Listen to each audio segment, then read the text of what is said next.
অসমত আমি দুটা প্ৰজন্মক বংশবাদ দেখিছিলো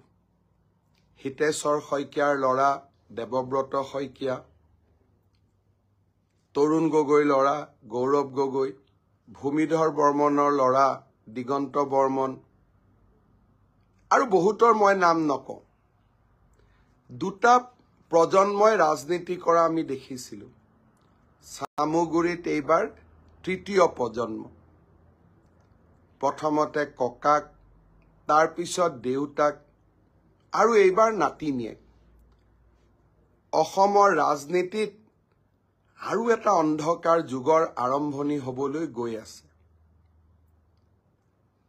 পিতৃৰ পৰিচয় অবিহনে ৰাজনীতি কৰিব আমি পাৰো নে নাই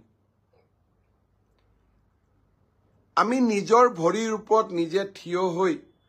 সংগ্ৰাম কৰি ৰাজনীতি কৰিব পাৰো নে নাই নে পিতৃৰ বুকুচাত উঠি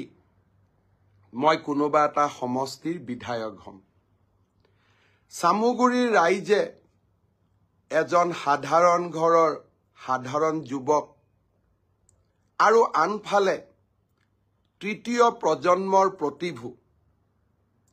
এই দুইজন প্ৰাৰ্থীৰ মাজত এজন প্ৰাৰ্থীক ভোট দিব লাগিব আৰু তৃতীয় প্ৰজন্ম আৰম্ভ হলে চতুৰ্থ প্ৰজন্মও আৰম্ভ হ'ব গান্ধী পৰিয়ালে চতুৰ্থ প্ৰজন্ম পঞ্চম প্ৰজন্ম চুইছেগৈ আমাৰ অসমৰ ৰাজনীতিটো এনে ধৰণৰ পৰম্পৰাই খিতাপি ল'ব নেকি সামুগুৰিৰ নিৰ্বাচন সমষ্টিটো বিজেপি আগতে নাছিলে তথাপিতো এই নিৰ্বাচনে কৰবাত নহয় কৰবাত বিবেকক চুই যাব কৰবাত নহয় কৰবাত মানুহে নিজৰ বিবেকেদি ভোট দিবলৈ প্ৰচেষ্টা কৰিব যে আমি পৰিয়াল কেন্দ্ৰিক ৰাজনীতি এটাক অসমত ক্ৰমে হিপাব দিম নে আমি সাধাৰণ ঘৰৰ সাধাৰণ লোকক ৰাজনীতিৰ ক্ষেত্ৰখনলৈ আগুৱাই দিম প্ৰধানমন্ত্ৰী নৰেন্দ্ৰ মোদী ডাঙৰীয়াক মই কিছুদিন আগতে লগ পাইছিলো তেখেতে মোক কৈছিলে যে অহা 5টা বছৰত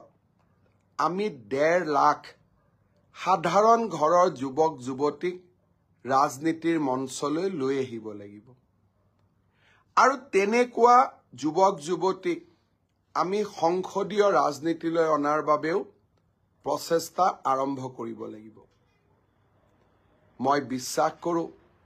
সামুগুৰিৰ ৰাইজে এইবাৰ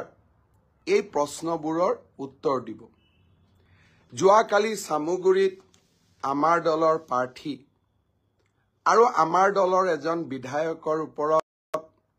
গুলী চালনাৰো অভিযোগ আহিছে স্বাভাৱিকভাৱে কংগ্ৰেছ দলেও ক'ব যে আমাৰ ওপৰত অত্যাচাৰ হৈছে মই বিজেপি